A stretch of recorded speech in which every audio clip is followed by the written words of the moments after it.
Purpose में usually आप देखेंगे, अगर आप फॉर एग्जांपल लिखते हैं कहीं पे कि स्टेटमेंट ऑफ पर्पस सैंपल, पहले तो इन दोनों के लिए कोई है ही नहीं, कोई सैंपल होता ही नहीं है, कोई फॉर्मेट नहीं है। लेकिन अगर आप देखेंगे भी तो यूजुअली लोग चाइल्डहुड से स्टार्ट करते हैं कि मैं छोटा था तो मैं यहाँ से इंस्पायर्ड हुआ तो इस वजह से मैं ये करना चाहता हूँ। हालांकि चाइल्डहुड अगेन रियलिस्टिक बात नहीं है, क्योंकि चाइल्डहुड में तो आपको पता ही नहीं होता कि आप कैसे हैं, आप क्या करना चाहते हैं, क्या ऐसी चीजें हैं, मतलब आपको बड़े होकर चीजें समझ आती हैं। तो मैं अपनी अगर एग्जांपल दूं तो अब फुल ब्राइट क्योंकि एक कल्चरल प्रोग्राम है ना, ओनली कि वो चाहते हैं कि आप एकेडमिकली बहुत आउटस्टैंडिंग हो, बट वो ऑल्सो ये चाहते हैं कि आप एक्स्ट्रा करिकुलर में भी अमेजिंग हो। तो मैंने उनके ऊपर इम्प्रेशन जो पहला पैराग्राफ डाला था वो इस तरह के कि उस वक्त मेरा एक एक्सपीरियंस हुआ था, मैं सिंगापुर गई थी। तो मैंने कहा कि सिंगापुर में मैंने लिखा कि मैं जब डिफरेंट वो देख रही थी ना इलाके, मतलब मैं कर रही थी एक्सप्लोर, तो उस वक्त मैं लोगों से मिल रही थी। एक ये बात कि लोगों से मैं पूछती थी कि अच्छा ये कैसा है, मैं लोगों से इंटरेक्ट कर रही थी क्योंकि वहाँ पे तो इंटरनेशनल लोग थे। और दूसरा ये कि जब मैं एक एनयूएस यूनिवर्सिटी गई थी तो उसमें जब मैं बायोमेडिकल डिपार्टमेंट में गई थी, तो जब मेरी रिसर्च फैसिलिटीज का मुझे पता चला कि ये स्टूडेंट्स के लिए फैसिलिटीज है, आई वाज एक्सट्रीमली इंस्पायर्ड। और तब मैंने ये फैसला कर लिया था कि मैंने बाहर जाना है, और वो भी फुल ब्राइट के थ्रू। वाई फुल ब्राइट, कैसे फुल ब्राइट के साथ कनेक्ट हुआ, क्योंकि मैं तो लोगों के साथ इंटरेक्ट करी थी, स्टूडेंट्स के साथ इंटरेक्ट करी थी, मैं स्टूडेंट्स को ऑब्जर्व करी थी, मेरी रिसर्च फैसिलिटीज ऑब्जर्व करी थी, तो उनको पता चला कि अच्छा ये तो ये ऑब्जर्वर है, दूसरा ये लोगों से अच्छा इंटरेक्ट करता है, कम्युनिकेशन स्किल्स इसकी अच्छी हैं। और क्योंकि फुल ब्राइट कल्चरल प्रोग्राम है और वो तो चाहते हैं कि आपको दूसरी कंट्रीज का कल्चर पता चले, तो उनको ये आइडिया हो गया कि अच्छा ये स्टूडेंट इस तरह उसको इंस्पिरेशन मिली है और ये हमारा सुटेबल कैंडिडेट है। तो आपने अपनी लाइफ में कोई ऐसा पॉइंट कि जो आपको लगता है कि ये मुझे सिलेक्ट करवा लेगा, आप बेशक कोई वीकनेस हो लेकिन अगर आप उसको अपने स्ट्रेंथ बना लें तो that will help you a lot.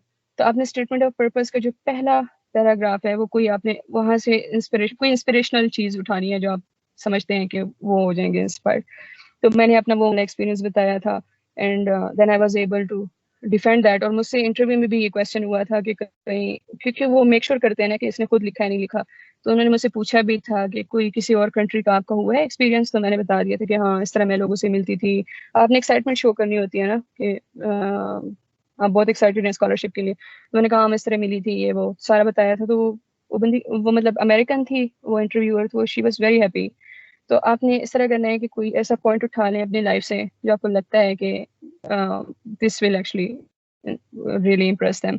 दूसरा एक और चीज स्टेटमेंट ऑफ पर्पस का, सॉरी मैं बताना भूल गई, पर्सनल स्टेटमेंट ऑफ पर्पस आप सुनेंगे और it's the same thing. Personal statement research objective में ये फर्क होता है कि research objective is totally specific to your research, क्या आप करना चाहते हैं, मतलब ये एकेडेमिया से आता है। लेकिन पर्सनल स्टेटमेंट मीन्स कि इट नॉट ओनली रिफ्लेक्ट्स कि आपको क्या आता है based on your research experience, but also आप पर्सनली कैसे हैं, आप कैसे हैं। जैसे मैंने आपको बताया मैं घुलती मिलती हूँ लोगों से, तो उनको पता चला अच्छा ये इंट्रोवर्ट नहीं एक्सट्रोवर्ट है और इजी गोइंग है, इसके साथ तो बंदा बात कर सकता है, ये भी लोगों से इंटरेक्ट कर सकती है। तो इस तरह के आपने अपने आप को पर्सनैलिटी वाइज भी शो करना होता है, अपनी पर्सनैलिटी को भी, और आपने थोड़ा सा टच देना होता है अपने रिसर्च एरिया पे भी।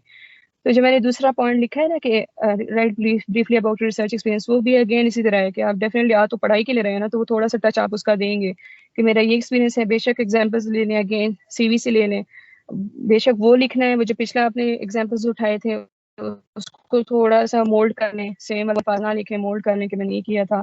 तो इस वजह से मैं यहाँ पे आके मैं ये मेरा ये रिसर्च एक्सपीरियंस है। और कुछ वो जो आप रिसर्च एक्सपीरियंस लेंगे ना, डेफिनेटली उसमें आपकी पर्सनैलिटी के ऊपर कुछ डिफरेंस आ रहे हैं, तो आप वो भी आप साथ में मेंशन कर सकते हैं। जैसे अब मैंने ये किया था सेकंड पैराग्राफ में कि मैंने जब एफआईपी का लिखा है कि मैंने कहा कि मैंने ये किया, तो साथ में मैंने अपना बताया कि मुझे ना प्रेशर हैंडल करना आया, मुझे डिसिप्लिन रहना आया, क्योंकि एफआईपी का प्रेशर बहुत होता है, आपको डेडलाइंस को मीट करना होता है और प्रेजेंटेशंस आपकी हो रही होती हैं, एट द सेम टाइम आपका ये प्रोजेक्ट चल रहे होते हैं, एट द सेम टाइम आप अपनी टीम को लेके चल रहे होते हैं, रिसर्च कर रहे होते हैं, आप बहुत ज्यादा इन्वॉल्व होते हैं। तो आप वो बताते हैं अच्छा ये बंदा बड़ा रिजिलियंट है, मतलब वही आपको उस तरह देखते हैं कि अच्छा ये बंदा तो रिजिलियंट है, कि मतलब जब प्रेशर आता है इसके ऊपर तो ये हैंडल भी कर सकता है लोगों से, अपनी टीम को लेके चलता है अपने साथ।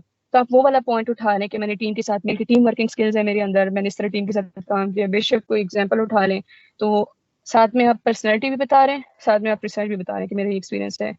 इंटर्नशिप की मैंने इसलिए एग्जांपल दी थी, मैंने इंटर्नशिप की भी एग्जांपल दे रही थी, हालांकि इट वाज अनपेड इंटर्नशिप। मैंने क्या बताया, मैंने कहा कि मैंने कोवर्कर्स के साथ काम किया था and also I learn from the staff. और मैंने कुछ एक सेमिनार का नाम लिख दिया था, मैंने वो भी अटेंड किया था। इससे पता चलता है कि अच्छा ना सिर्फ ये स्किल्स लर्न कर रहा है बल्कि also she is also learning from her coworkers. यानी they were not specifically in my team की जब मैं FIP कर रही थी, they were not specifically related to they were not specifically from my institute, मगर वो तो मैं तो बाहर के स्टूडेंट के साथ भी इंटरेक्ट करी थी। तो ऐसा भी होता है, यानी आप अदर इंटर्न्स के साथ सीखते हैं और आप स्टाफ से दूसरे स्टाफ से भी सीखते हैं, तो ये भी शो कर रहा होता है कि अच्छा इस पर्सन को, ये लड़का, ये बंदा तो बहुत अच्छा है, मतलब इसको सब आता है। फिर अगेन जब मैंने आपको बताया कि हाँ कि आप करेंगे तो आप उसको अगेन रिसर्च स्किल्स के साथ मिला लें। ऑल्सो यहाँ पे आके डेफिनेटली सिर्फ पढ़ाई तो नहीं होती ना, आप अगेन लोगों से मिलते हैं, आपको कल्चर की समझ आती है, आपको फूड की समझ आती है, लैंग्वेजेस की समझ आती है, आपको लाइफस्टाइल की समझ आती है, क्या डिफरेंसेस हैं। तो ये चीज़ें भी आप उनके अंदर लिख देंगे कि एक तो मेरे अंदर पॉजिटिव चेंजेस वो जो ऊपर पिछली लाइफ में आई थी, और फिर यहाँ पे आप क्या एक्सपेक्ट करते हैं कि क्या आपके पॉजिटिव चेंजेस आपके अंदर आएंगे। यहाँ के बहुत लर्न करते हैं, बहुत चैलेंजेस होते हैं। इट्स नॉट लाइक पाकिस्तान के जहाँ पे आप सेम कल्चर चल रहा है और सब कुछ आपको समझ आ रही है, आपकी लैंग्वेज भी वही है। यहाँ पे हर चीज़ डिफरेंट है, तो आप ये बता देते हैं। अगर आपको नहीं idea, definitely you're in Pakistan को आपको आइडिया नहीं होगा, तो आप नेट पे चले जाएं, देख लें कि लोग क्या कहते हैं, स्टूडेंट्स जो बाहर गए होते हैं उनके क्या एक्सपीरियंसेस होते हैं, या आप अपने सीनियर से पूछें जो भी बाहर है, आप उनसे भी देख सकते हैं। आप अपने फैमिली में भी आपके कितने लोग होंगे जो आपको छोटी मोटी बातें बताते रहते हैं कि आपको पता है यहाँ पे ये कल्चरल डिफरेंस है, मगर पाकिस्तान में तो ऐसा कुछ नहीं है, बताते रहते हैं, तो आपने गौर से सुनना है। वो वाली एग्जाम्पल्स आप बेशक अपने यहाँ पे यूज कर लें कि मैं ये एक्सपेक्ट करता हूँ या करती हूँ कि ये वाले चेंजेस मेरे अंदर आएंगे यहाँ के। तो इससे शो होता है कि ये स्टूडेंट तो ना सिर्फ अपने मुल्क में बल्कि ये तो बाहर मुल्क में भी इजीली एकोमोडेट कर जाएगा, क्योंकि इसके पास एग्जांपल्स हैं, इसको तो पता है पहले से सारा कुछ, इसने सारा कुछ रिसर्च किया हुआ है। और ऑल्सो इसमें एक्स्ट्रा करिकुलर मैंने लिखा हुआ है, तो आप अपनी अपनी एक्स्ट्रा करिकुलर से जरूर आपने एग्जांपल्स देंगे। वो जो आपने CV में अभी तक आप रिसर्च की बात कर रहे थे एग्जाम्पल्स लेके, तो आप एक्स्ट्रा करिकुलर से एक दो चीज़ें उठा लें।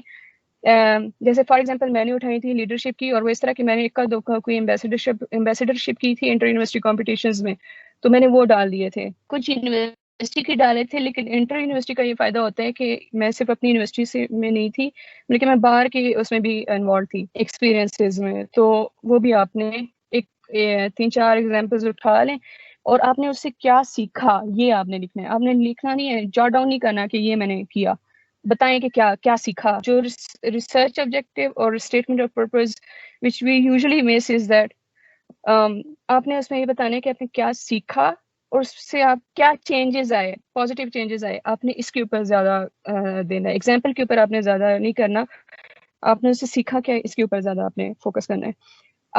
अच्छा, ये सेकंड लास्ट पॉइंट देखें कि how this master's PhD degree will help you meet your both short and long term goals. ये एक सेपरेट एक पैराग्राफ होगा, और यू मे स्टार्ट विद कि I believe completing a masters degree, और फिर आगे बता दें कि मैं ये सीखूंगी। जो मैंने आपको बताया था ना कि short and long term goals, उधर भी आपने रिसर्च के बारे से बात की है, तो आपने पर्सनैलिटी की भी कुछ बातें करने की मैं ये सीख लूंगी या लूंगा। और last point,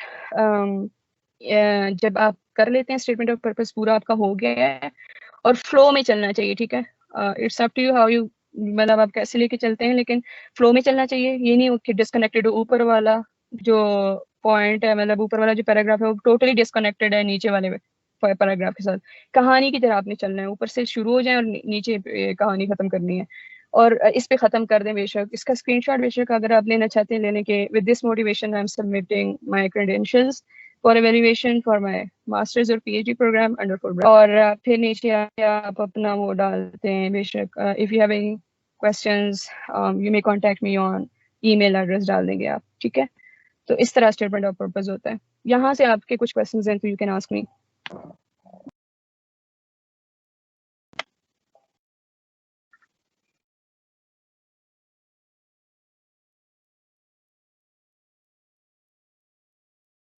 no questions Khadija? नहीं, अब अरीशा कुछ पूछना चाह रही है। अरीशा आप पूछ लें।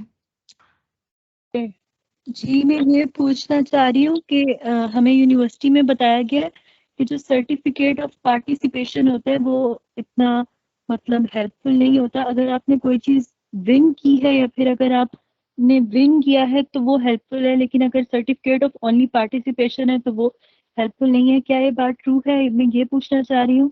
और दूसरा ये पूछना चाह रही हूँ कि जो पब्लिकेशंस हम लोगों ने रखनी है वो हमारी फील्ड यानी कि बायोमेडिकल इंजीनियरिंग से रिलेटेड ही होनी चाहिए, या फिर वो दूसरे टॉपिक्स पे भी हो सकती हैं जो हमारी पब्लिकेशंस है जिनका हमने साइटेशन देना है? Thank you. ठीक है, आपके बहुत अमेजिंग क्वेश्चंस हैं। जो पहला क्वेश्चन है ना आपका, मैंने आपको ऊपर सीवी में बताया था कि मैंने क्या किया था कि सेपरेटली लिख दिया था हाईलाइट करके कि मैंने पार्टिसिपेशन भी की हुई है। और अगर आप अभी जो मेरी स्टेटमेंट ऑफ पर्पस में बातें देखें, जो मैं आपको कह रही हूँ कि मेरा ये एक्सपीरियंस हुआ है, ये एक्सपीरियंस हुआ है, इसमें तो एज अ पार्टिसिपेंट ही मैं लेके चल रही हूँ ना। जो मतलब अब अगर मैं एम्बेसडरशिप में कर रही हूँ, लीडरशिप में कोई रोल कर रही हूँ, तो उसमें तो मैंने पार्टिसिपेट किया है, मैंने कुछ विन तो नहीं किया। तो यू शुड मेंशन, मतलब आपको अगर लगता है ना कि मैं ये वाली चीज अगर लिखूंगी ना तो इससे जरूर इम्पैक्ट पड़ेगा, पता चलेगा कि ये बंदा जो है ना, ये बहुत, इसकी कम्युनिकेशन स्किल्स बहुत अच्छे हैं, पर्सनालिटी वाइज ये बहुत इजीली इसके साथ बंदा बात कर सकता है, इजीली अकोमोडेट हो सकता है। तो you should take that example. Don't only restrict yourself to winning anything. जरूरी नहीं होता कि आप विन करेंगे। मुझे पता है बैचलर लेवल पे मैं भी यही सोचती थी कि जो मैं तो अपने लिए पार्टिसिपेट करती थी, मुझे तो पता भी नहीं था मैंने स्कॉलरशिप के लिए अप्लाई करना है। मैं जस्ट पार्टिसिपेट करती थी जस्ट फॉर एक्सपीरियंस कि कैसा होता है, अच्छा यहाँ पे लर्निंग का मौका मिलेगा यहाँ पे। तो it was just for learning. तो आपने वो जरूर मेंशन करना है। Don't restrict yourself please. आपने लिखना है कि मैंने इस तरह, अगर फॉर एग्जांपल एम्बेसडरशिप की थी तो मैंने कर ली और इस तरह मैंने उसमें ये सीखा और लोगों से मैंने इंटरेक्ट किया। अगर आपने यूनिवर्सिटी में किसी चीज में पार्टिसिपेट किया था, ऐसे राइटिंग में किया था, सिंगिंग में किया था, कोई भी मैथमेटिकल वॉर्स में किया था, इवन वर्कशॉप आपने अटेंड की थी, वो भी पार्टिसिपेशन है। जरूर उसको मेंशन करना है आपने। और जो आपने पब्लिकेशन की बात की, नहीं आपने कोई और फील्ड नहीं लिखनी, जो भी आपकी फील्ड है आप उससे रिलेटेड बात लिखेंगे। इट विल इम्पैक्ट, मतलब ये अच्छा इंप्रेशन नहीं है कि ये अगर आप बायोमेडिकल से है तो ये कहाँ से बीबीए का, इसको कहाँ से पता चल गया, कहाँ से लिख सकती है ना। तो आपने वो भी मन में रखना है कि आपके जो भी पब्लिकेशंस हैं, इसलिए सिर्फ पब्लिकेशंस के चक्कर में नहीं पढ़ना। अगर आपके पास पब्लिकेशंस नहीं है तो आप प्रोजेक्ट्स लिख दें, जो भी आपके पास है वो सारा लिख दें। तो आपकी जो रिसर्च, जो आपका पब्लिकेशंस है आपकी, वो आपकी फील्ड रिलेटेड होनी चाहिए, उसके अलावा नहीं।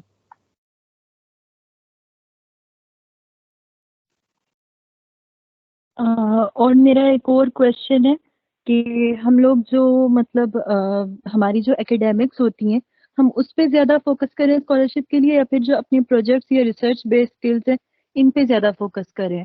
क्योंकि समटाइम्स जब हम लोग इन एक्स्ट्रा करिकुलर एक्टिविटीज़ में इन्वॉल्व होते हैं तो हमारी क्लासेस मिस हो जाती हैं, और फिर हम लोगों को किस तरह से मैनेज करना चाहिए according to your point of view? जी, तो यही तो बात है ना, मतलब आपने डिसिप्लिन रखना है। तो अब आप उनको थोड़ी बता रहे हैं कि मैंने फलां जगह किया था, मतलब पार्टिसिपेट किया था, तो उससे मेरी क्लासेस मिस हो गई हैं। They don't know about it. तो आपने जस्ट एग्जांपल्स देनी होती हैं और आपने बता देना होता है कि मतलब मैंने इस तरह अपने एक्स्ट्रा करिकुलर में पार्टिसिपेट किया था। तो मतलब आप दोनों लिखेंगे। हाँ, जो मैं आपको बात बताना चाहिए, स्टेटमेंट ऑफ पर्पस और रिसर्च ऑब्जेक्टिव में क्या फर्क है, यही फर्क है कि research objective is totally specific to your research area और रिसर्च गोल्स। ठीक है, तो आप उसमें रिसर्च की बात करते हैं, आप अपने आप से रिलेटेड पर्सनैलिटी वाइज आप कैसे हैं वो आप बात नहीं करते।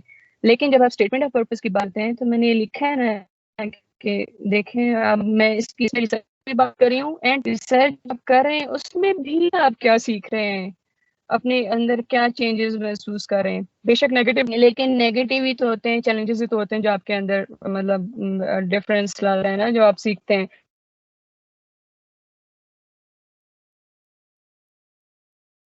Okay, thank you.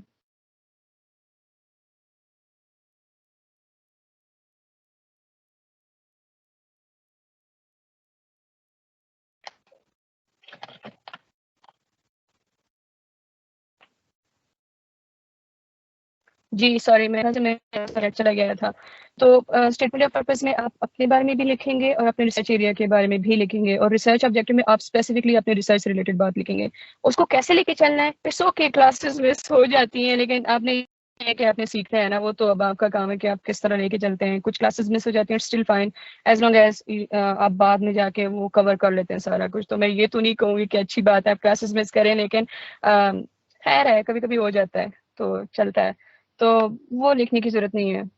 और आपका अगर जीपीए भी सही जा रहा है, आपको अपना पता होता है ना कि अगर मैं क्लासेस मिस करूंगी तो मतलब मैं फिर नहीं लेके चल सकती। जैसे मैं क्लास मिस कर लूँ तो फिर मेरे लिए बड़ा मुश्किल होता है कि मैं दोबारा से उसको कवर करूं। तो इट्स अप टू यू। अगर आपको लगता है कि आप क्लासेस मिस करके और आपके अटेंडेंस में फर्क नहीं पड़ रहा, परफॉर्मेंस पे फर्क नहीं पड़ रहा, आपका सही आ रहा है रिजल्ट, अच्छी बात है, करें।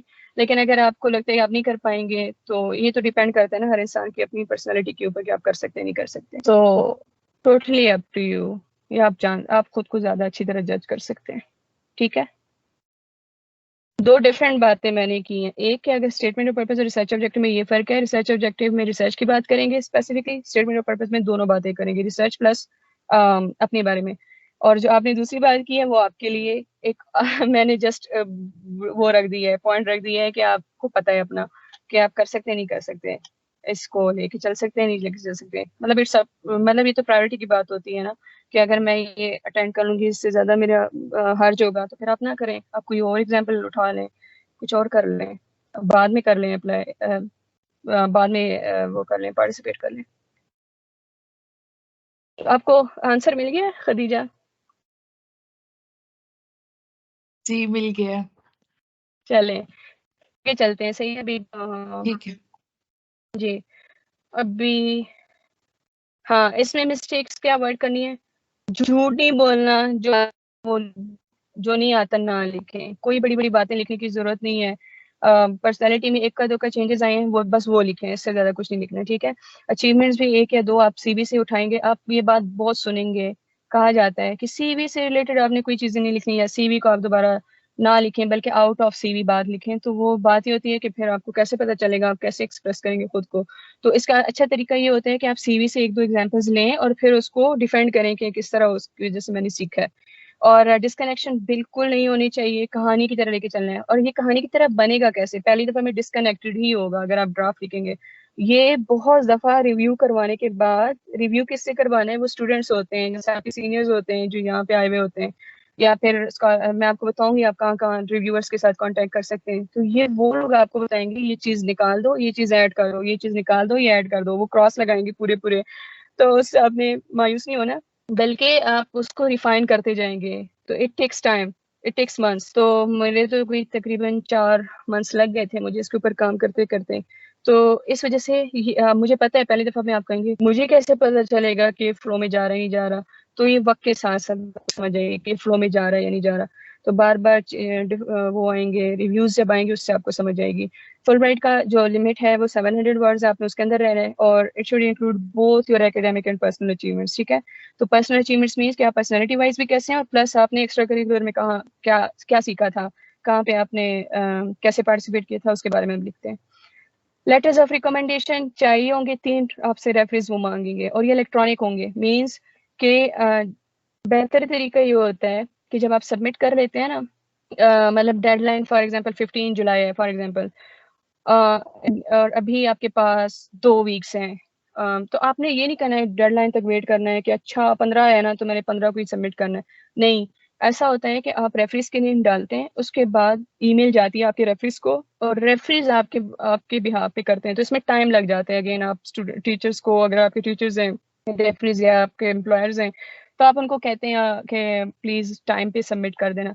तो डेडलाइन से तरीका ये होता है, डेडलाइन से कुछ 1 या 2 हफ्ते पहले आप सबमिट कर देते हैं अपनी एप्लीकेशन, फिर आप उनको ईमेल जाती है उसी वक्त जब आप सबमिट कर देते हैं, और फिर आप उनको रिमाइंडर देते हैं कि प्लीज टाइम पे सबमिट कर देना। तो आपकी जो पूरी एप्लीकेशन होगी ना कंसीडर, वो होगी 15 जुलाई तक। आपके रेफरेंसेस भी थे या नहीं थे, मतलब रिकमेंडेशन आपके सबमिट हुए थे या नहीं।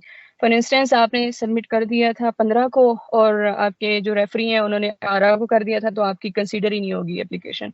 ये बात आपने माइंड में रखनी है कि उनको इलेक्ट्रॉनिक ईमेल जाती है। दूसरा कि ज़्यादातर लोग या फॉर एग्जांपल टीचर्स कहते हैं कि मतलब आप लिख के दे दें तो वो सबमिट कर देंगे, ऐसा होता है। तो आप रेफरेंस के लिए लिखते हैं कि ये चीज़ें आप मेरे ये रेफरी हैं तो वो मुझे किस तरह जानते हैं, तो आप वो सारा कुछ लिख देंगे। क्या आप अपने रेफरी की नज़र से खुद को देखते हैं कि मैंने इनसे ये कोर्सेज फॉर एग्जांपल पढ़े, इसमें ये grades आए, वो मुझे किस तरह। तो इस तरह आपने वो वाली बातें सारी लिखनी होती हैं। मैं आपको दिखा दूंगी जब ये प्रेजेंटेशन एंड हो जाएगी, मैं आपको एक एग्जांपल दिखा भी दूंगी। अच्छा, एक मेजर पॉइंट मैं इस पे हाईलाइट करना चाहती हूँ ये कि रेफरी के लिए ज़रूरी नहीं होता कि अगर फॉर एग्जांपल आप यूनिवर्सिटी में और आपने रेफरी का नाम डालना है तो वो HOD होना चाहिए। ये बात भी मैंने बहुत सुनी थी। इट डजेंट मैटर, कोई भी हो जो आपको जानता है किसी भी हवाले से। सिर्फ ये नहीं कि दोस्त है तो दोस्त की बात, दोस्त लिखेगा आपकी बातें, ये नहीं होता। मतलब आपने जैसे फॉर एग्जाम्पल किसी टीचर से लिया, लेक्चरर से लिया, तो लेक्चरर का आपने कोर्स लिया था, एक ही लिया हो बेशक, एक लिया था, उसमें आपका ये ग्रेड आया था, अच्छा ग्रेड वाले ने। और सेकेंडली ये कि रेफरी को भी देखें कि वो टाइम पे करेगा या नहीं सबमिट करेगा। तो ये दो चीजें आपने जरूर माइंड में रखनी है। बाकी लिख दें कि वो मतलब बाकी तो बातें होती हैं कि मतलब डिसिप्लिन है ये स्टूडेंट और ये टाइम पे आता है, और ये अगर इसको प्रोजेक्ट अगर है किसी प्रोफेसर का तो इसने प्रोजेक्ट टाइम पे किया था, या फिर ये टीम वर्किंग स्किल्स है इसके अंदर, ये बातें होती हैं, वो मैं आपको सैंपल में दिखा दूंगी। बस आपने ये 2 पॉइंट्स लिखने हैं, 2-3 पॉइंट्स डालने। एक टाइम पे 1-2 हफ्ते पहले आप सबमिट कर देते हैं। रेफरीज आपको पता होने चाहिए कि वो खुद कैसे हैं, कि वो मतलब टाइम पे करेंगे नहीं करेंगे। तीसरा, आपने उनकी डेजिग्नेशन को नहीं देखना, कोई भी हो लेकिन मतलब आपको जानता हो दोनों हवाले से, आप खुद कैसे थे और आपकी परफॉर्मेंस कैसी थी। और इसकी भी कोई स्पेसिफिक फॉर्मेट नहीं होती, ठीक है। GRE टॉफल की बात करते हैं प्लीज।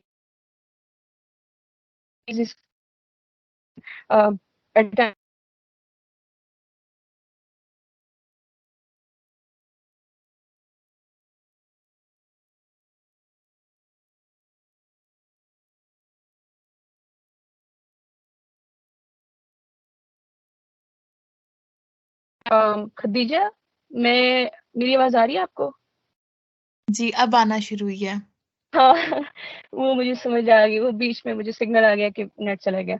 तो आपने ये जी, स्कॉलरशिप नेटवर्क फेसबुक ग्रुप है एक, ठीक है, ये लिख लें, इसका बेशक स्क्रीनशॉट ले लें। आप उसमें जाएंगे, आप उनको रिक्वेस्ट भेजेंगे तो स्कॉलरशिप नेटवर्क के ऊपर आपको हर चीज मिलेगी जो आप चाहते हैं, आप मिलेगी जहाँ से आप चाहते हैं। मतलब आप अगर रिकमेंडेशन लेटर के लिए आपको कोई सैंपल चाहिए तो वो भी मिल जाएगा आपको। अगर GRE टॉफल आइट्स के लिए मटेरियल चाहिए प्रैक्टिस के लिए, वो भी आपको वहां से मिल जाएगा। तो ये फेसबुक के ऊपर एक ग्रुप है, उसको ज्वाइन कर लेना, ठीक है। फॉर GRE मैंने लिखा है कि स्कॉलर इन एक वेबसाइट होता है। इसके कुछ चार्जेस होते हैं, कोई पाकिस्तानी 5,000 6,000 रुपीज होते हैं पर मंथ। तो आप वो ज्वाइन कर सकते हैं, वेबसाइट जाके आप उसकी मेंबरशिप ले सकते हैं, and it's I think 1 month. तो वो उनसे बेशक बात कर लें, आप देख लेंगे उसकी डिटेल्स के वो कितने मंथ की होती है मेंबरशिप। आई थिंक 1 मंथ की होती है। और फिर जितने लोग आपके रेफरेंस से आते हैं स्कॉलर के ऊपर प्रैक्टिस करते हैं, तो उतने ही फिर आपको मंथ्स भी मिल जाते हैं। तो अगर आपके फॉर एग्जांपल एक बंदा आप ले आए हैं तो आपको सर्टेन नंबर ऑफ डेज या मंथ्स आपको वो अलाउ कर देते हैं कि अच्छा you can practice more.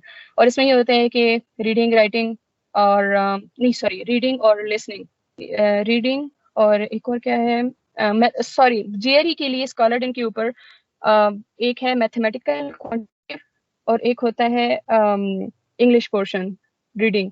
Paragraphs होते हैं बड़े बड़े, तो उसमें ट्रिक्स सिखाते हैं कि आप कैसे कर सकते हैं। बुक्स भी होती हैं लेकिन आई थिंक बुक्स इतनी हेल्प नहीं करती हैं, क्योंकि आपको क्या बता मतलब रोज GRE थोड़ा टफ होता जा रहा है।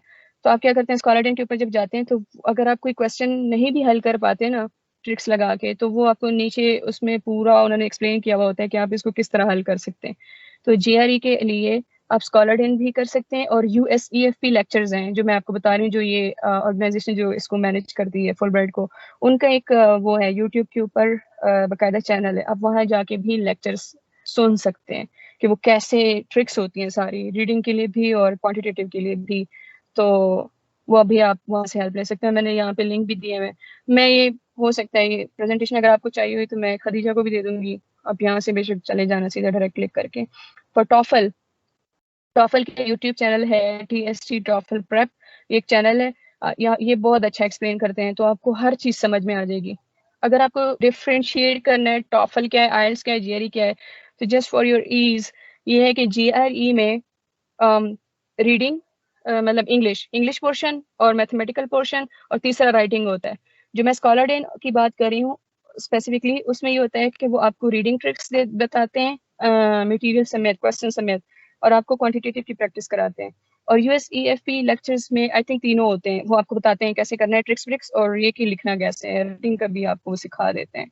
फॉर टॉफल, टॉफल में ये होता है 4 मॉड्यूल्स होते हैं, और IELTS में भी 4 मॉड्यूल्स होते हैं, रीडिंग राइटिंग लिसनिंग स्पीकिंग। टॉफल में ये होता है कि टॉफल आप USEFP वाले ऑफिस में जाके, यानी इस्लामाबाद जाके, या उनके और भी कई हैं ऑफिस होते हैं, पेशावर में भी है, लाहौर में भी है, पता नहीं कहाँ कहाँ। तो अगर आप, जैसे मैं इस्लामाबाद के करीब रहती थी तो मैं इस्लामाबाद वाले में मैं जा सकती थी और वहाँ जाके आप टेस्ट दे सकते हैं टॉफल का। और ये इंटरनेट बेस्ड होता है। और इसकी प्रिपरेशन आप कहाँ से कर सकते हैं? TST टॉफल प्रेप एक है और एक प्रेप स्कॉलर, दोनों यूट्यूब चैनल्स हैं, वहाँ जाके आप इसकी बहुत अच्छी प्रिपरेशन भी कर सकते हैं। आपको समझ भी आ सकती है कि मॉड्यूल्स में क्या क्या वो पूछते हैं, कैसे कैसे उसको हल करने, सारा उन्होंने एक्सप्लेन किया हुआ है। फॉर आइल्स आपके पास दो चॉइसेस होती हैं। आइल्स आपने वो देना है, मतलब इन पर्सन जाके देना है और पेपर बेस्ड देना है, या फिर आपने कंप्यूटर बेस्ड देना है, इट्स अप टू यू। तो आइल्स में मैंने पेपर बेस्ड दिया था और उसमें ये होता है कि स्पीकिंग के लिए स्पेसिफिकली एक इंटरव्यूअर सा एक बंदा बैठा होता है जो आपसे क्वेश्चंस करता है and you have to answer them. और जो कंप्यूटर बेस्ड होता है उसमें कोई आपको आवाज़ आ रही होती है, वो आपसे क्वेश्चंस करते हैं, तो आप स्पेसिफिक टाइम में उसके जवाब दे रहे होते हैं। इतना ये आप उसके ऊपर सर्च कर लेना बेशक नेट के ऊपर, आपको समझ आएगी आइल्स के दो टाइप्स क्या है। और आइल्स जनरल की मैं बात कर रही हूँ, ठीक है। इसकी भी कुछ टाइप्स होती हैं, इसके बारे में आपको फर्दर पता लग जाएगा अगर आप मुझसे पूछेंगे, आप सर्च करेंगे, आप स्कॉलरशिप नेटवर्क पे भी आपको डिफरेंसेस समझ में आ जाएंगे कि आइल्स की भी कुछ टाइप्स होती हैं, आपने कौन सा देना है। एक जनरल है और एक एकेडमिक आई थिंक होता है, और पता नहीं एक ऑस्ट्रेलियन होता है, एक पता नहीं क्या क्या होता है, तो वो आप सर्च कर लेना। तो आइल्स में सॉरी आई थिंक आप आइल्स एकेडमिक देंगे, यस, जनरल नहीं देंगे, उसमें कुछ डिफरेंसेस होते हैं। आइल्स में फिर वो मेरे ख्याल से कोई लेटर लिखना होता है, पता नहीं क्या होता है, तो आपने एकेडमिक वाला देना है आइल्स, क्योंकि आप पढ़ाई से रिलेटेड आ रहे हैं यहाँ पे। तो उसकी जितनी भी प्रैक्टिस और उसको समझना है क्या करना है, मतलब कैसे करना है, क्या होता है, रीडिंग क्या है, उसमें कैसे क्वेश्चंस आ सकते हैं, किस टाइप के होते हैं, ये सारा कुछ आपको असल आपको बहुत अच्छा समझा सकता है। और मैं ये करती थी कि मैं जब यूनिवर्सिटी जाती थी ना, मुझे आदत होती थी मैं कुछ ना कुछ सुनती रहती थी। तो मैंने आखिरी टाइम में जब मैंने ये माइंड बना लिया था कि ओके अब मैंने आइल्स देने हैं, मैंने सबसे पहले आइल्स दिया था 7th या 8th सेमेस्टर में। तो मैं जब मैं यूनिवर्सिटी पहुंचती थी ना, तो उस दौरान जो मैं टाइम होता था मेरे पास पहुंचते हुए, तो उस वक्त मैं आसिफ याकूब की वीडियोस ऑन कर लेती थी और मुझे समझ आ जाएगा, अच्छा ये रीडिंग है, ये रीडिंग में इतने नंबर ऑफ क्वेश्चंस हो सकते हैं, ऐसा होता है, ऐसे होता है, ये सारा कुछ।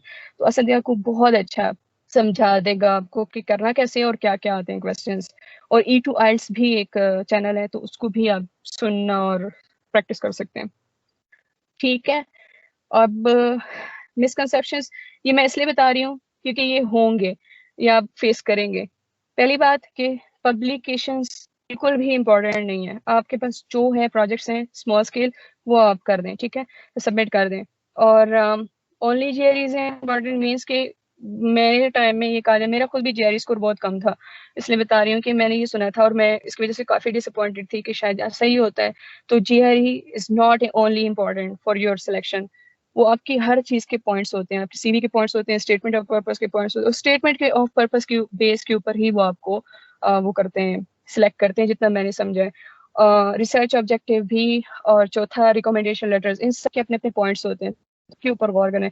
और GRE आई एम सॉरी मैं नहीं देख सकी, लेकिन उनकी बहुत ही कम रिक्वायरमेंट होती है। वो कहते हैं यानी हम किसको पास कंसीडर करते हैं, तो वो कहते हैं कि वर्बल में, यानी कि वो जो रीडिंग का मैं आपको बता रही हूँ, उसमें आपके इतना स्कोर होना चाहिए जो कि कहता है बंदा, इतना कोई ज्यादा क्राइटेरिया नहीं होता उनका। और क्वांटिटेटिव में भी वो आपसे कहते हैं कि इतना उसका स्कोर होना चाहिए, तो वो आपने नेट पे जाके सर्च कर लेना है कि कितना स्कोर वो मांगते हैं फुल ब्राइट वाले स्पेसिफिकली, क्योंकि GRE उनको चाहिए होता है। तो अगर आपका वो स्कोर उससे ऊपर है, जो कि मेरा भी था, तो उसके बाद आपने मायूस नहीं हो जाना कि मेरा तो स्कोर इतना कम है। जैसे लोग कहते हैं कि 300 से नीचे वाले जो होते हैं उनकी सिलेक्शन नहीं होती, ऐसा नहीं होता। अगर आपकी एप्लीकेशन ओवरऑल बहुत स्ट्रांग है तो आप सिलेक्ट हो सकते हैं। तो GRE की मिनिमम रिक्वायरमेंट आपने फुल ब्राइट की खुद सर्च कर लेना कितनी है, मैं भूल गई बिल्कुल देखना, लेकिन ये है कि आप थोड़ा बहुत भी उनका आपका स्कोर होता है 300 से नीचे भी होता है तो आप सिलेक्ट हो जाएंगे अगर आपकी बाकी चीज़ें ठीक है।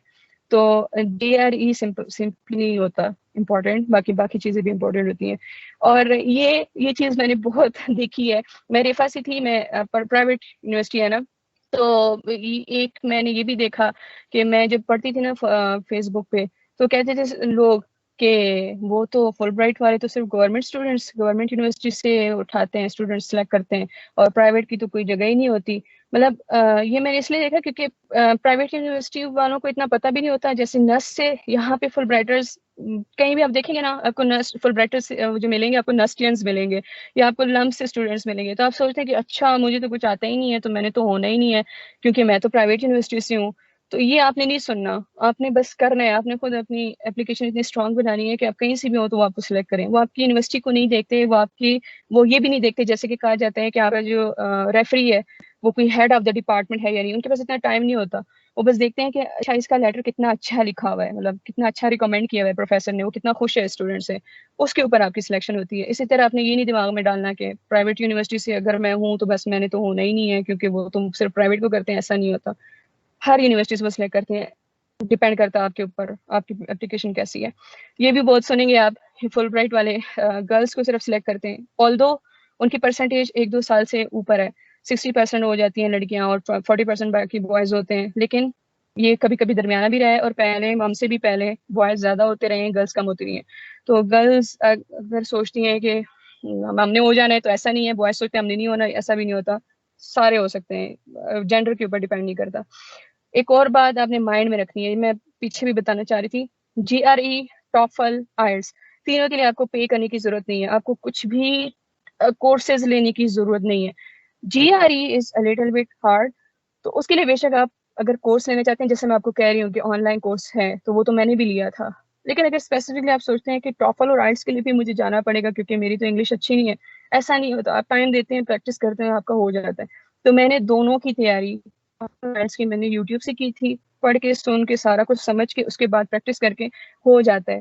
और GRE के लिए आप अगर लेना चाहते हैं, अप टू यू, बेशक कर लें। इन पर्सन जाना चाहते हैं, ऑनलाइन जाना चाहते हैं, and I think I would encourage कि आप करें, क्योंकि GRE इज नॉट ईजी। उसके लिए भी मंथ्स चाहिए होते हैं प्रिपेयर करने के लिए। तो इसमें भी आपने मायूस नहीं हो जाना कि मेरा तो बहुत टाइम लग गया, अभी तक मैंने टेस्ट नहीं दिया, क्योंकि आप पहले माइंड बनाते हैं, फिर उसके बाद जाके आपको एक एक चीज की समझ आती है, और फिर क्वेश्चन समझना, और फिर वो काफी टफ होते हैं, तो उसमें आपको टाइम लग सकता है। तो GRE के लिए यू कैन, लेकिन इसी तरह पेड इंटरव्यूज, ये भी मैंने देखा कि मैंने उस वक्त जब फुल ब्राइट की इंटरव्यू कॉल आ गई थी ना, उस वक्त इंसान होता है ना, फ्रस्ट्रेटेड होता है, यार ज्यादा से ज्यादा मुझे क्वेश्चन समझ में आए, ज्यादा से ज्यादा मुझे पता हो, ज्यादा से ज्यादा मेरे मॉक इंटरव्यूज कोई रख ले, मुझे पता लग जाए कि क्या करना है। तो ये बात भी अपने दिमाग में रखनी है कि वो कहते हैं मतलब $100 वो मांगते हैं, उस वक्त कोई 17,000 रुपीज मांगते थे just for 3 days mock interview से। वो कहते हैं कि इतने स्टूडेंट्स मेरे सिलेक्ट हो गए हैं, लेकिन वो आपको ये नहीं बताते कि कितने नहीं हुए सिलेक्ट।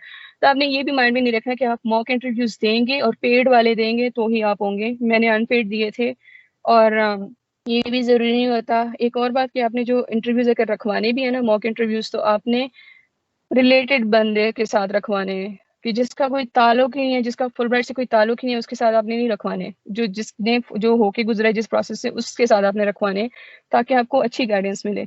होते हैं ऐसे कुछ लोग जो एक तो पेड लेते हैं, दूसरा जो नहीं जो अनपेड लेते हैं, वो भी फिर आपको इतना वो कर देते हैं, डिप्रेशन में डाल देते हैं कि बंदा कहता है बस मेरी तो कोई जगह ही नहीं है, मैं तो हो ही नहीं सकता।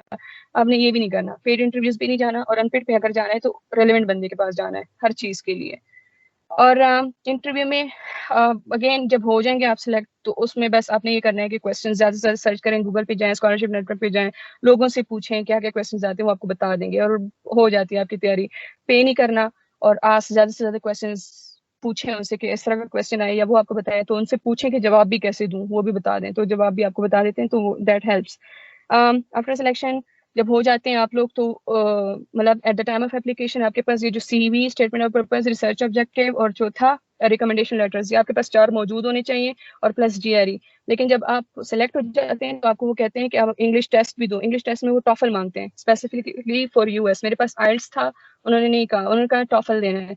टॉफल के लिए जब आप सिलेक्ट हो जाते हैं, तब आपने वो आपको पे भी, मतलब आपको वाउचर दे देते हैं, आपको पे करने की जरूरत नहीं, मतलब इतना ये भी महंगा होता है, 40K के अराउंड होता है, तो वो आपको वाउचर दे देते हैं, आपको टेंशन लेने की जरूरत नहीं है, आपने बस तैयारी करनी है। अच्छा, फिर उसके बाद ये होता है, this is specifically related to Fulbright, कि वो क्या करते हैं कि वो एप्लीकेशन जब आपकी हो जाती है, तो टॉफल भी आपने दे दिया, वो आपसे स्कोर भी मांग लेते हैं कितना स्कोर है। उसके बाद आप एप्लीकेशन होती है, वो 4 या 5 यूनिवर्सिटीज में भेजते हैं, आपको बता देते हैं, जो मैंने आपको बताया था कि यूनिवर्सिटी प्रेफरेंसेस जब आपसे मांगते हैं, तो वो वाली चीज आ जाती है यहाँ पे, कि वो आपसे पहले पूछते हैं। अगर तो वो मानते हैं कि ओके ये वाली यूनिवर्सिटी जो है, मतलब इसमें भेज देते हैं, based on your research objective तो वो भेज देते हैं, अदरवाइज ज़रूरी नहीं होता, वो आपको किसी भी यूनिवर्सिटी में आपको डाल सकते हैं। मैं यहाँ पे एरिज़ोना स्टेट यूनिवर्सिटी में मैंने ऑल्दो दिया था प्रेफरेंस में, बट अगर नहीं भी देती मैं तो वो अगर मुझे प्लेस करना चाहते तो मुझे यहाँ पे ही डाल दे। तो मैं Arizona state university specifically, it's not only based on my choice but it's also based on their budget और also कि रिसर्च ऑब्जेक्टिव कि इसका मिलता है या नहीं मिलता, इसके पास वो फैसिलिटीज होंगी या नहीं होंगी, तो उन्होंने मुझे एरिज़ोना स्टेट यूनिवर्सिटी में फाइनली सिलेक्ट कर लिया था। डॉक्यूमेंट्स प्रोसेस होते हैं, उसके बाद पूछते हैं ये भेज दो वो भेज दो, तो इसमें इतना कोई खर्चा नहीं आता, बस जस्ट साइन करके भेजने होते हैं। वो कहते हैं ये भेज दो, उसका PDF निकालो, स्कैन भेज दो, भेज दें। फिर उसके बाद वीज़ा एप्लीकेशन होती है, उसकी भी फीस ये लोग देते हैं, आपने जस्ट एप्लीकेशन फिल करनी होती है। फिर इंटरव्यू आ जाता है, वीज़ा इंटरव्यू टाइम पे हो गया तो ठीक है, आप उसी मतलब 1 मंथ के अंदर अंदर आप यहाँ पे लैंड कर जाते हैं। मेरा टाइम लग गया था, 2-3 महीने लग गए थे। तो उसके बाद आपको कोई क्लासेस स्टार्ट होने से मैक्सिमम 7 डेज पहले भेज देते हैं। मेरी क्लासेस 10th को स्टार्ट होनी थी जनवरी, तो मैं 3rd तक पहुंच गई थी यहाँ पे। तो ऐसा होता है कि वो आपको आपकी चॉइस पे नहीं भेजते कि मैंने महीना पहले जाना है घूमने फिरने के लिए, ऐसा नहीं होता। आपने आना है यहाँ पे हफ्ता पहले और हफ्ते के अंदर आपको सेटल करना होता है। अभी आप क्या कर सकते हैं, अभी आप ये कर सकते हैं, अपने डॉक्यूमेंट्स जो मैंने बताया 4 मेजर डॉक्यूमेंट्स हैं उसके ऊपर काम करें, और कहाँ से करें कैसे करें मैंने आपको बता दी है, और किधर से करें, स्कॉलरशिप नेटवर्क। इसके अलावा अच्छी चीज़ जगह आपको कहीं से नहीं मिलेगी। आपको जो हेल्प चाहिए ना, आपको रिव्यूवर्स चाहिए, आपको कोई पोस्ट डालनी है, आपने कोई चीज़ पूछनी है, आपको कोई डाउट्स हैं, आपको लोग जवाब नहीं दे जाएँ, स्कॉलरशिप नेटवर्क पे डाल दें, सारे जवाब मिलेंगे आपको, हर चीज़ क्लियर हो जाएगी, मटेरियल भी आपको वहाँ से मिल जाएगा। दूसरा, अभी से अगर आप 7th सेमेस्टर में हैं तो आई वुड हाईली एनकरेज कि अभी से आप करें, प्रिपरेशन स्टार्ट करें GRE और टॉफल की, क्योंकि टाइम लग जाता है, 1 साल कहीं नहीं जाता। अगर आप इस तरह की बड़ी स्कॉलरशिप में अप्लाई करते हैं, आपने प्रोफेसर वाला करना है फेलोशिप तो आप कर सकते हैं, उसमें भी टाइम लग जाता है, उसमें भी आपको कुछ रिस्पॉन्सेज आते हैं कुछ नहीं आते। तो प्रिपरेशन आपको बात करने की बात मैं इसलिए कर रही हूँ क्योंकि अभी आप क्योंकि डिग्री कर रहे हैं तो आप लोगों को अभी से अपना माइंड बना लेना चाहिए, अभी से आपको सर्च आउट करना शुरू कर देना चाहिए, क्योंकि ग्रेजुएशन के बाद डिप्रेशन से शुरू होता है इंसान को, क्या मैंने क्या करना है। तो अगर आप चाहते हैं कि अगर आपका माइंड है कि मैंने बाहर जाना है, स्कॉलरशिप लेनी है, तो फिर अभी से आप ट्राई करेंगे। अगर आप कहते हैं नहीं मैंने जॉब करनी है तो दैट्स फाइन, आप जॉब के साथ फिर करें प्रिपेयर, ठीक है। General advice, don't use shortcuts का मतलब ये है, ये मैं इसलिए कह रही हूँ क्योंकि ये भी मैंने बहुत सुना, लोग कहते हैं स्टेटमेंट ऑफ पर्पस वो फलाने से मैं लिखवा लो, इतने पैसे ले रहे हैं। स्टेटमेंट ऑफ पर्पस और रिसर्च ऑब्जेक्टिव आपसे बेटर कोई भी नहीं जानता आपको। आप उसको लिख के दे दें, मैं ये चाहता हूँ ये चाहता हूँ ये चाहता, आपसे बेटर कोई लिख ही नहीं सकता। तो इस पे मत जाएं, कितना प्रोफेशनल, इस पे टाइम लग जाता है, लेकिन आपने पैसे नहीं देने किसी चीज़ के। मेरे साथ कुछ लोगों ने इवन इसके लिए कांटेक्ट किया, पब्लिकेशंस के लिए पैसे दे दूं तो वो कर देंगे, पब्लिश कर देंगे। Don't do that, it will take some time, have patience, ठीक है, पेशेंस आपको रखना पड़ेगा, इसके अलावा कोई चारा नहीं है। और एक अच्छा दोस्त रखें जो आपको अच्छा गाइड भी करे, क्योंकि बंदा डिप्रेशन में होता है तो उसको समझ ही नहीं आती कि कहाँ जाऊँ। तो मेरा भी यही था कि मैं काफ़ी एक टाइम आ गया था कि Fulbright was my last option, मैंने कहा था मैंने अप्लाई नहीं करना, छोड़ो, हर जगह से रिजेक्शन आती है, हर जगह से कभी क्या मसला। तो उसको एक बहुत अच्छा दोस्त है, आपके पेरेंट्स अगर हैं, कोई एक ऐसा ज़रूर आप रखें जिसके साथ आप रो सकें। और इसके अलावा एक मेजर बात, ट्राई करते रहें। अगर आपको मिलती है ना rejection, it's fine, that's not the end, करते रहें, ट्राई करते रहें, आपको मिलेगा जो मर्जी है। आप नहीं भी है ना बहुत, अगर समझते हैं आपके एवरेज है या उससे भी कम, आपको मिल जाएगा अगर आप ट्राई करें। कंसिस्टेंसी है, बस रखें वो, और पॉजिटिव रहें, और अल्लाह ताला से दुआ करें, इंशाल्लाह होगा। कुछ कांटेक्ट आपने करने हैं, कुछ पूछना है तो this is my email, this is my LinkedIn, you can contact me for anything. Thank you, and if you have any questions you can ask.